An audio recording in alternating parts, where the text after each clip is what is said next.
Good afternoon, fellow ruminators. Welcome back to another session on my Rumination Network news, my Rumination News Network. I seem to be actually misgiving the name or miscalling the name, as it were. But welcome back to another session. And today we're going to be looking at why is Kamla echoing Washington's position? Rubio's fake news clash explained. Marco Rubio has launched a fresh attack, dismissing regional legal concerns as fake news while branding the Maduro administration a narco-terrorist regime.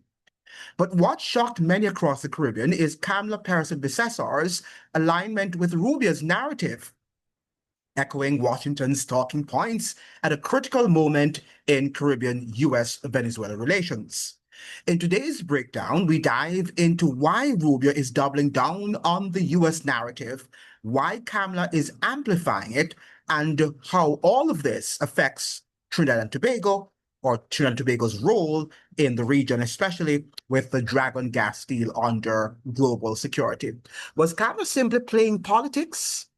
Is Trinidad being drawn deeper into Washington's geopolitical agenda? And what does this mean for the Caribbean's long-standing call for peace and non-intervention? Let's break it all down clearly and without fear. Very important that you understand this topical matter. Now, we are seeing where Rubio, Marco Rubio, and I had a video yesterday which suggested that Rubio is not concerned about the violations of international law. In fact, he's suggesting that in the name of national security and going after narco-terrorists, as he calls them, as the United States describes anyone who is involved in drug trafficking or perhaps human trafficking, that they are narco-terrorists who need to be killed. And we're seeing that they are fulfilling that with the strikes that they have launched against boats, speedboats in the Caribbean region, and without due process. Something is wrong with that, but I don't think that it has yet hurt the sensibilities of our people. And until one of our citizens, or well, family members, or of course citizens have been struck, but until one of our close friends, family members, have been struck, then we are going to say, wow, no, it needs to be stopped.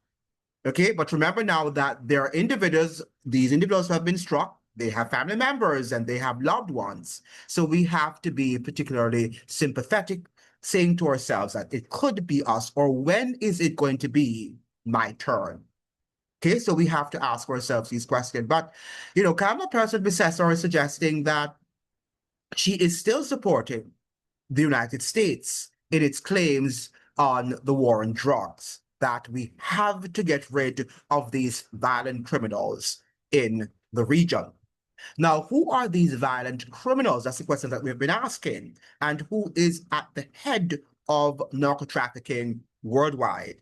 And this is the research that you have to do. You have to launch a research, an investigation on who is at the head of drug trafficking in the world, specifically in the region. And you will be shocked to see some of the names that will be called, including some of the ones who are waging a war on drug traffickers in the Caribbean region. That is what you have to understand. But many of us, we are framing the discussion based on what we're hearing, the narratives being given in the media about drug trafficking and crime and homicide rate and stuff like that, as if our governments are saints and they're trying to protect us. No, they should. Legally, they have a right to protect us. However, when we look behind the scenes, we see that they are in bed with some of these narco-terrorists. And that is what we have to understand. But the point of the matter is that they are vying for who is going to control the traffic there from, who is going to be the dominant force, the preeminent power to control drug trafficking and just about every illicit activity in the region. That is what we have to understand. Okay? Now, we are living in a very interesting world.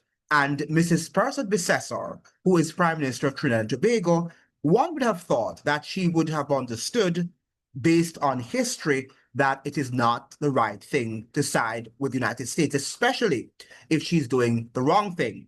And there is no excuse under heavens or under international law or domestic laws in which the United States can just come into the Caribbean region and just shoot at speedboats indiscriminately. There is absolutely no excuse, no pretext, unless that their lives are being threatened.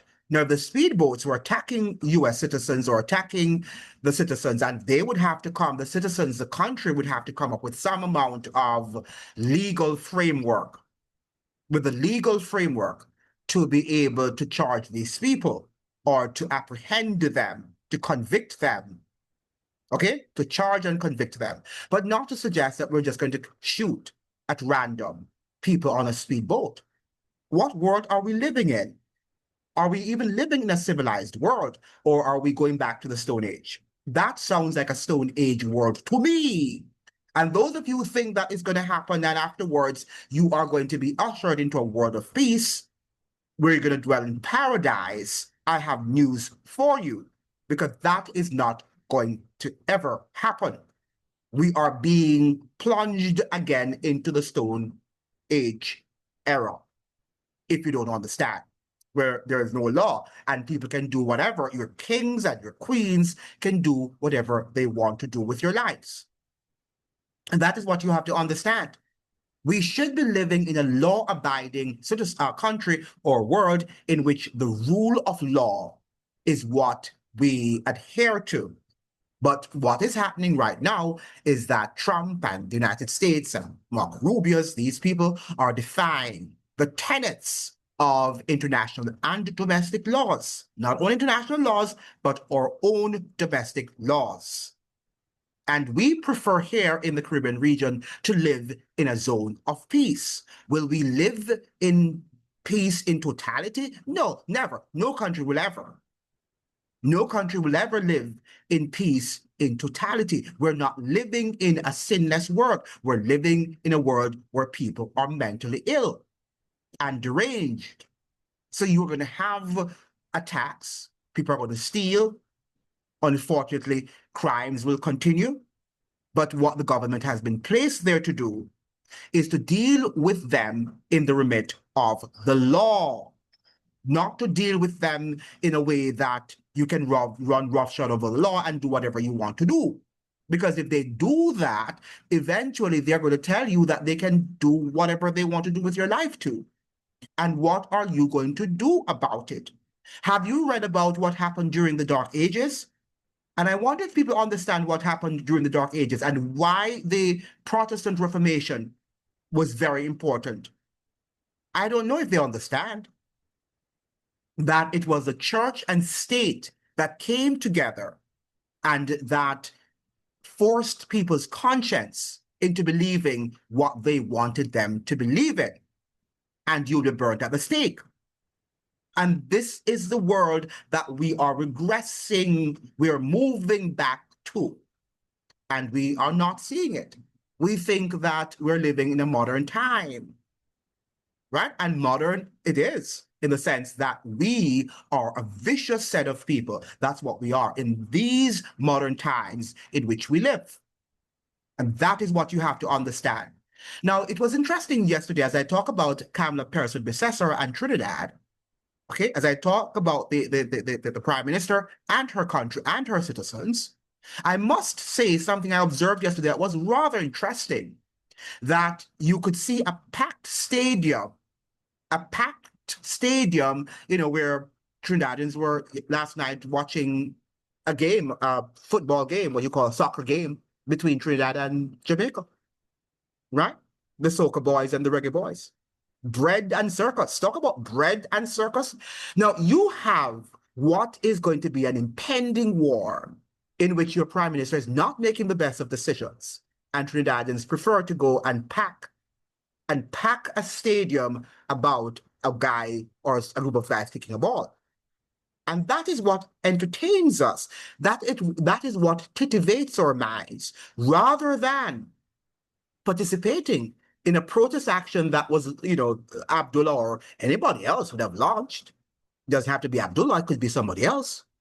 It shows where our minds are, and that is why our leaders are controlling us.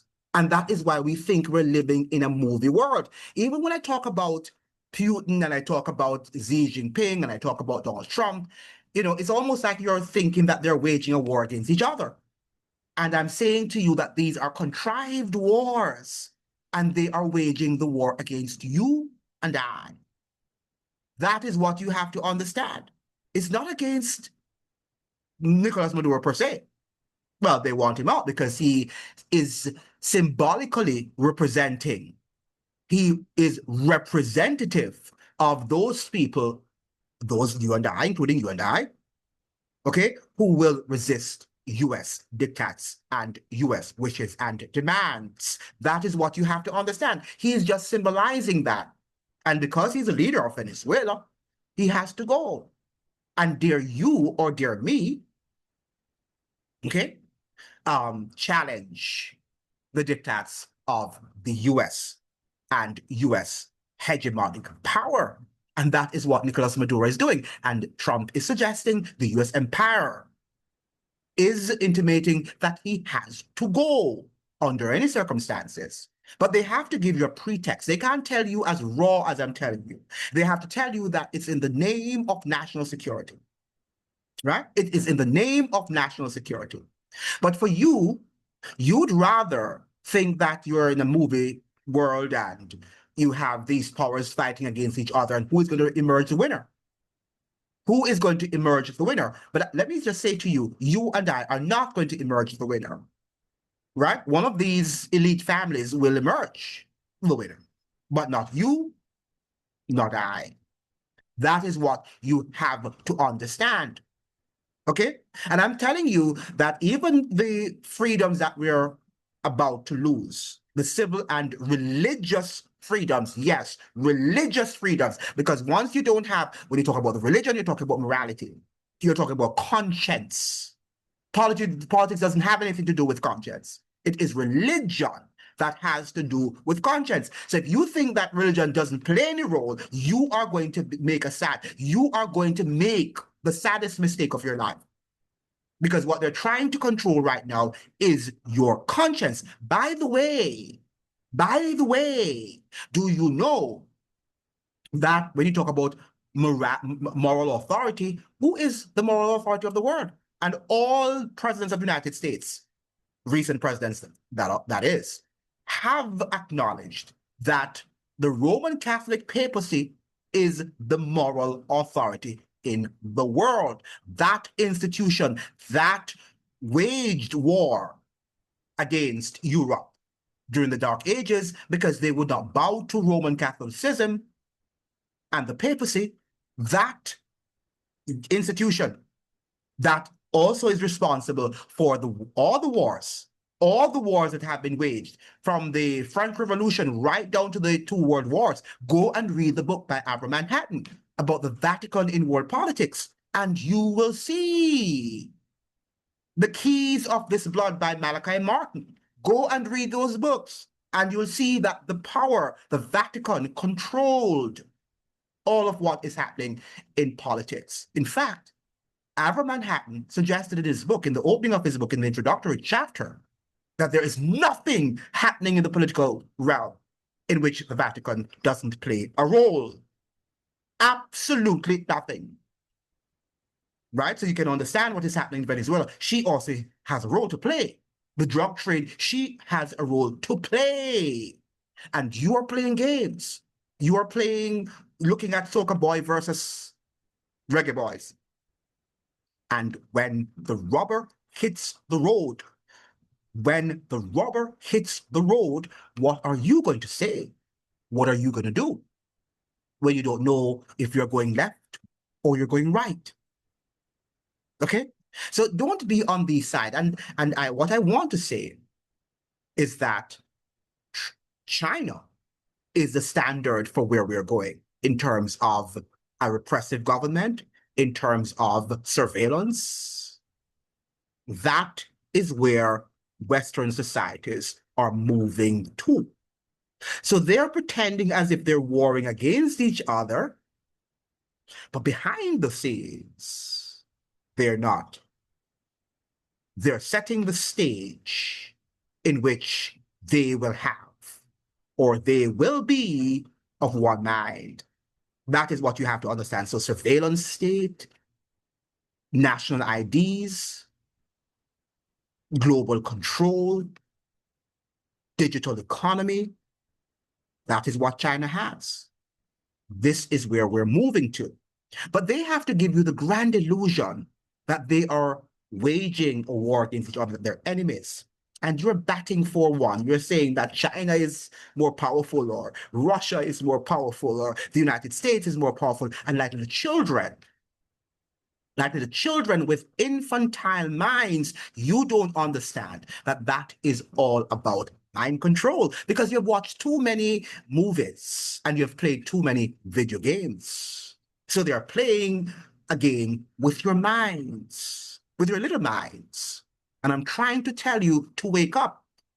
I'm trying to let you know that you need to wake up, because this world is more textured, it's much more nuanced, it's much more complex than you are viewing it, right? It's not what you see on your TV screens. And I would suggest that you move them out of your houses, right? And begin, you and your children, or family members, if you don't have any children, sit down and read and discuss what is happening, because our life is going to change. Now, you have an impending war that is about to be waged, and Trinidadians are down there jumping up for reggae boys or soca boys. Well, obviously they're jumping up for their soca boys. Now, do you know that the same people who control the bread and the circus control all the wars that are being waged? The same people in whose pocket you are lining money and you're making them wealthy and happy while they're entertaining you and distracting you from what is the essential, the most important thing to do and to pay attention to, right? These are the people who are fighting against you and your family, and who are about to take away all of the freedoms that you have been enjoying. And we as Black people in the Western Hemisphere, just let me just say something to you now, and I would like you to go and read the book by Professor Orlando Patterson, Slavery and Social Death. Go and get a copy of that book and read it, right? And he has also written another book called Freedom in the Making of the West by Professor Orlando Patterson, a professor at Harvard University, very important scholar in sociology, right? And I would say politics and history, very brilliant mind, right? Say whatever, I have some grievances with him in terms of his willingness to speak the raw truth, but the fact of the matter, you cannot negate the fact that he is a brilliant mind, okay? But the fact of the matter is that in those books, particularly in Freedom in the Making of the West and Slavery and Social Death, he has been reinforcing the point that without slavery, the world wouldn't understand, particularly the one that existed in the Western world, right? The Western world would not understand freedom, and that's the irony of it. It was because of slavery that people were able to have a discussion. And why? Because the Western world allowed freedom of expression. If you read what happened during the debates on slavery, about slavery, it could not happen in this world today. If slavery were to happen again, wow, I think I have to plug in this thing here. I'm sorry. Can you give me a second? Oh, fine.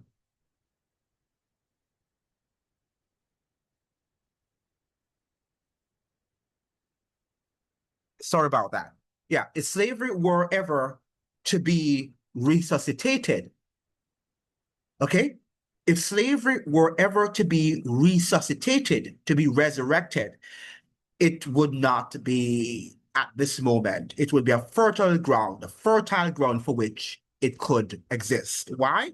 Because we are removing the roots of freedom of expression, freedom of speech. The debates were very hostile. The debates were very cogent, robust, debates about slavery, for and against. In our world today, our speech is so controlled that there are things that would not be politically correct to say. But they were living in a time in which the Constitution of the United States and the constitutions in the West, in particular, in general, okay, you were allowed to say these things. You were allowed to use the Bible, which is the only book, that is against slavery. And you would say, no, because the Bible says that masters should obey your slaves. No, that's not what the context of the Bible was saying. But what happens is that you had economic slavery, just like we have economic slavery right now, because many of us don't realize that we're slaves. If you owe Uncle Sam lots of money through your credit card, you are slave of Uncle Sam, right? Do you know that people were actually imprisoned, even in the 19th century in America, for debt that they owed? Yeah, you could be in prison. Okay? So the fact of the matter is that if you owe somebody, God expects you to pay them back. That's the principle of the Bible. This the Bible says, should not owe any man. Owe no man. Because it can be that the borrower is a lender to the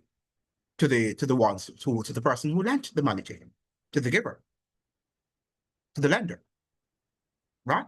The borrower is slave to the lender. Okay, so when we're looking at the fact that we're living in a world in which these powers, be they Chinese or Russian or the United States, are on a quest to dominate our lives and to re-enslave us. And if you think that you're a Black person, you can go and live in Russia and live well, right? Go there. Let us say we have 19, if Russia were to be even 10% Black tomorrow, you think they would tolerate us?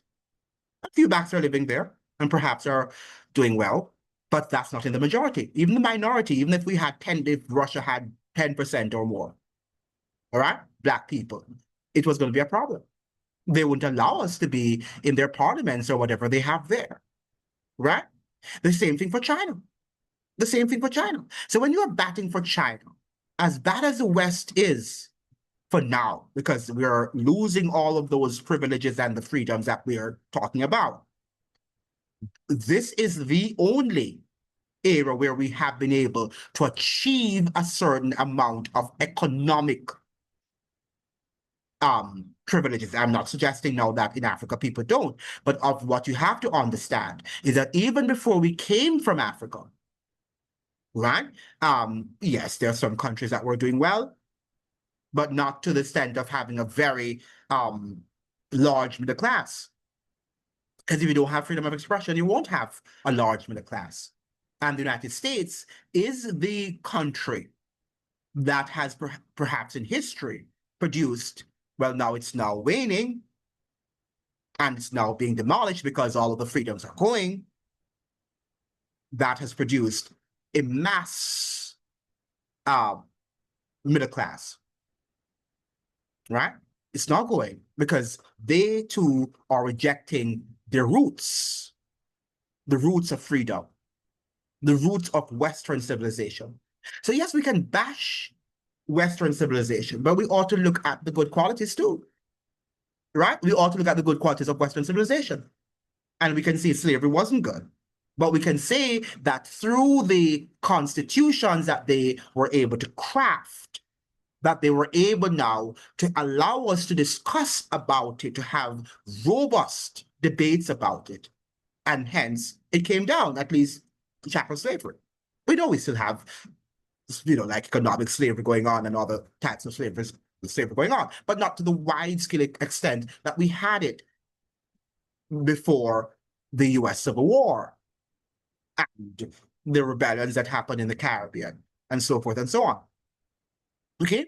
So we cannot just bash Western, everything Western is bad and everything Eastern is lovely and it's heaven and it's paradise. It is not true.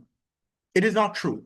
And we need to come together. We need to, and you need to go and read the book by Orlando Patterson, Freedom in the Making of the West, a very important professor at Harvard University, a Black scholar.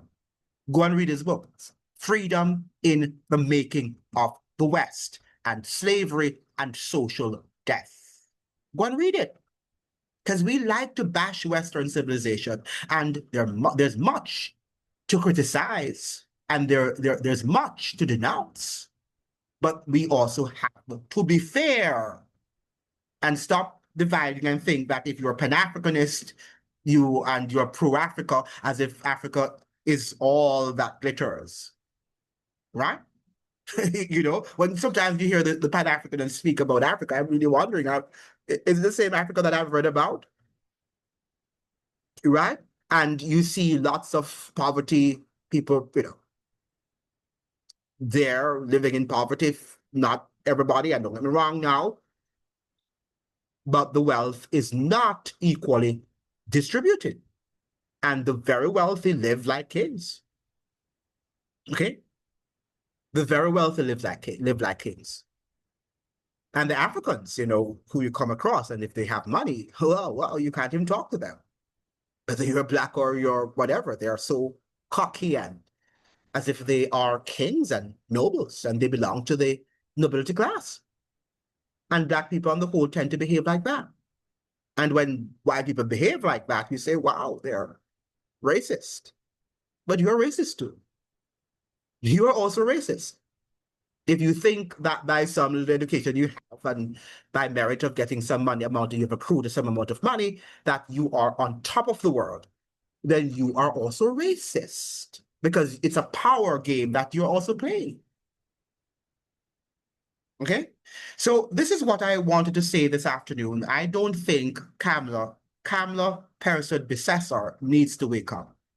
She cannot, well, she is supporting, obviously, Marco Rubio on his pronouncements that he can he can violate the principles of international law and get away with it.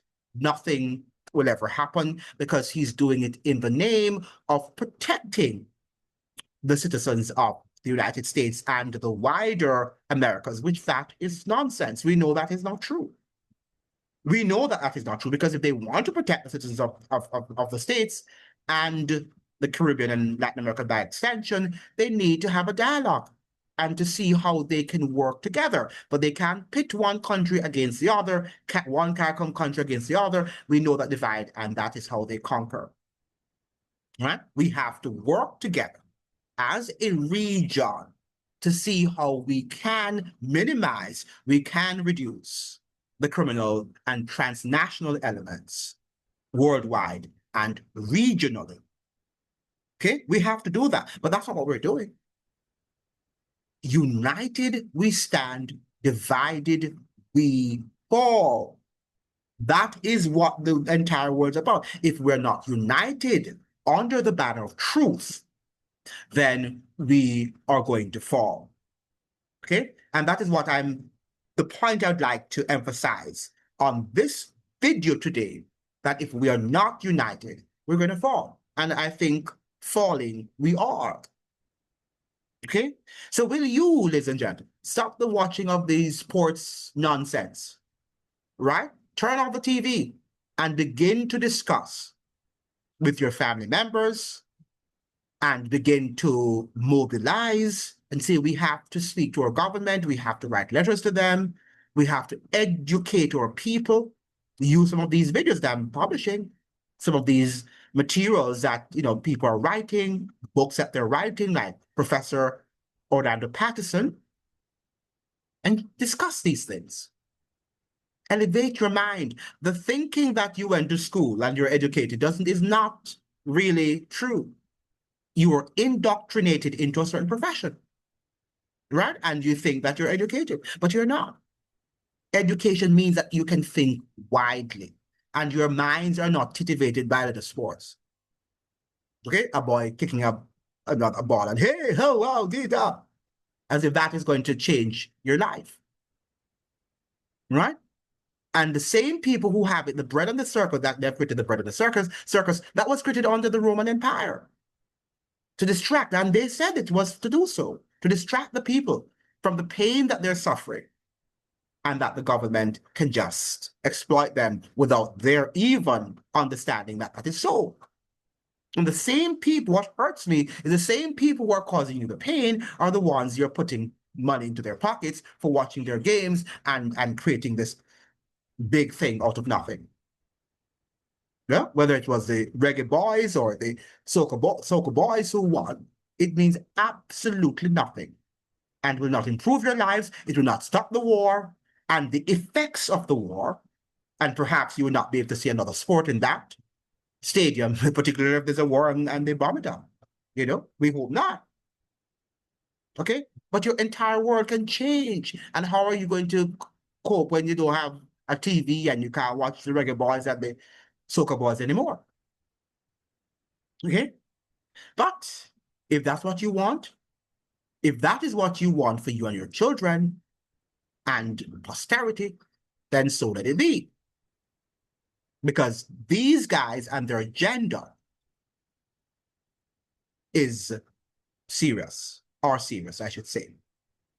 These guys are not playing. And we are the ones who continue to believe that entertainment is the way to go and would rather attend and pack the stadium of a sports match rather than being engaged in a civil disobedience, an act of civil disobedience. And that is what really, really bothers me. And I really wonder, where are we going as a society? Where are we going? Where are we going? And I think, as far as the informational war is concerned, the elites have won the game. They have won the war, and you will never win it.